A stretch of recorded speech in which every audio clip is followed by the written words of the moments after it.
5 conseils pour changer votre vie. Numéro 1. Voyagez à travers le monde. Si possible, assurez-vous que certaines personnes sont aptes à voyager. Donc, vous n'aurez peut-être pas le temps, ou les fonds pour faire le tour du monde.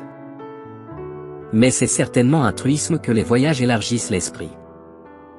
Si vous ne pouvez pas gérer ce voyage en sac à dos autour du monde, alors envisagez d'aller dans un endroit lointain où l'expérience sera totalement différente, peut-être même changera-t-il la vie, plutôt que de s'installer pour les 2 semaines habituelles dans la même destination. Numéro 2. Vendez votre maison. Votre maison et l'achat de celle-ci pourrait être l'une de vos plus grandes sources d'inquiétude. Donc, une solution simple serait de supprimer ce souci de l'équation. Avez-vous vraiment besoin de cette chambre d'amis, alors que vous pourriez facilement vous débrouiller dans une petite maison? La réduction des effectifs et le déménagement dans une propriété plus petite, et probablement moins chère, faciliteront grandement la gestion. Nous supprimerons l'un de vos principaux soucis, et libérerons peut-être des fonds pour que vous commenciez à vous amuser un peu. Numéro 3.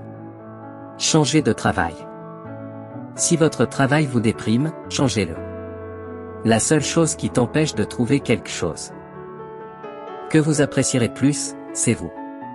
Si seulement les gens pouvaient mettre autant d'énergie dans trouver un nouvel emploi comme ils le font en gémissant à ce sujet, alors ils pourraient apporter un changement majeur à leur vie. Votre lieu de travail est l'endroit où vous passez une grande partie de votre temps, il est donc important pour essayer d'être aussi heureux que possible. Numéro 4. Changez une routine. Avoir une routine régulière peut être une option sûre, mais peut rendre votre vie un peu plus excitante aussi. Essayez de changer quelque chose dans votre routine.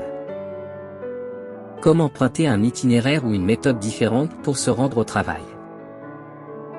Si vous faites partie de ces personnes, qui disent généralement que je ne peux pas faire ça mardi parce que je le fais normalement. Puis brisez ce cycle, et essayez de faire les choses de manière plus spontanée. Ce n'est pas parce que c'est vendredi, qu'il faut toujours manger du poisson. Numéro 5. Faire du bénévolat.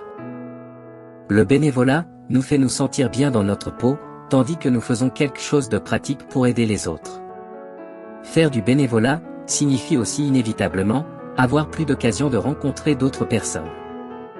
Vous pourriez penser à faire du bénévolat pour un projet à l'étranger, dans un pays du tiers-monde, qui aura forcément un impact sur vos perspectives, ou vous pourriez simplement renoncer à quelques heures par semaine pour aider une personne âgée à faire ses courses. Dans tous les cas, réaliser que vous êtes plus chanceux que les autres, pendant que vous faites votre travail caritatif, aura un effet profond et durable sur vous.